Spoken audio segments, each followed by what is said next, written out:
একজন মহিলা তার স্বামী ছাড়া অন্য কারো সঙ্গে সহবাস করতে পারবেন না। কোরআন ও হাদিসে এই বিষয়ে স্পষ্ট নিষেধাজ্ঞা রয়েছে। প্রিয় পর্দার আড়ালের মা ও বোনেরা ও আমার প্রাণপ্রিয় যুবক ভাইয়েরা ও আমার গ্রামগঞ্জের সম্মানিত মহিলারা, আপনারা যারা আমার এই ভিডিওটি দেখছেন, আপনাদের সবাইকে আমার পক্ষ থেকে সালাম জানাচ্ছি ও মাহে রমজানের শুভেচ্ছা জানাচ্ছি। আসসালামু আলাইকুম রাহমাতুল্লাহি ওয়া বারাকাতুহু। আপনারা কি আমার সালামটা শুনতে পাচ্ছেন? আশা করব যারা শুনেছেন আমার সালামের উত্তরটা দিয়ে যাবেন।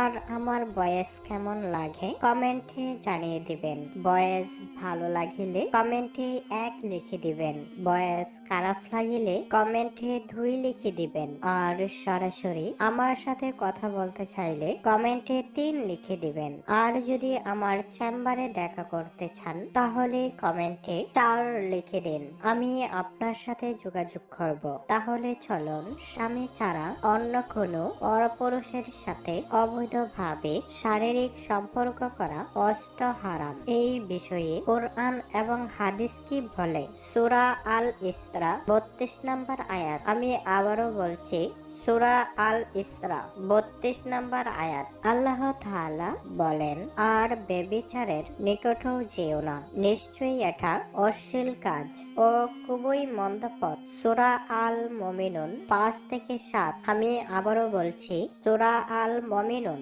5 থেকে 7। আল্লাহ তাআলা বলেন, এবং যারা নিজেদের ওই চাহিদাকে সংযত রাখে, তবে তাদের স্ত্রী ও দাসীদের ক্ষেত্রে ভিন্ন কথা। দাসী কাকে বলে এই বিষয়ে আমি অন্য একটি ভিডিও দেব। সেই ভিডিওটি যদি আপনারা দেখতে চান বা আগ্রহ প্রকাশ করেন তাহলে আপনাদের কমেন্টের ভিত্তিতে আমি সেই ভিডিওটি দেব। দাসী কাকে বলে? আল্লাহ তাআলা বলেন, এতে তারা নিন্দনীয় হবে, আর যে ব্যক্তি এর বাহিরে কোনো কিছু চায় তবে তারাই সীমা লঙ্ঘনকারী। সূরা আল মুমিনুন 5 থেকে 7। তো এবার আমরা হাদিসের দলিল দেখব। সহিহ মুসলিম শরীফের হাদিস 1006। আমি আবারও বলছি, সহিহ মুসলিম শরীফের হাদিস 1006। হাদিস শরীফে এসেছে, নবী করিম সাল্লাল্লাহু আলাইহি ওয়াসাল্লাম বলেন, একজন পুরুষ যখন তার স্ত্রীর সঙ্গে সহবাস করে তখন এটা সওবের কাজ হয়। তখন সাহাবীরা বলেন, হে আল্লাহর রাসূল, আমরা কি সহবাস করেও সওয়াব পাবো? তখন তিনি বলেন, তোমরা যদি হারাম ভাবে করো তবে কি গুনাহ হতো না? ঠিক তেমনি ভাবে বৈধ ভাবে করলে তা সওয়াব হবে। সহিহ মুসলিম 1006। 2 নম্বর হাদিস সহিহ বুখারী 2475। সহিহ মুসলিম 57। আমি আবারও বলছি, সহিহ বুখারী 2475, সহিহ মুসলিম 57। রাসূলুল্লাহ সাল্লাল্লাহু আলাইহি ওয়াসাল্লাম বলেন, যখন কোনো ব্যক্তি কোনো পরনারীর সাথে ব্যভিচার করে সে তখন আর মুমিন থাকে না। সহিহ বুখারী 2475, সহিহ মুসলিম 57। প্রিয় পর্দার আড়ালের মা ও বোনেরা, সতর্ক হয়ে যান।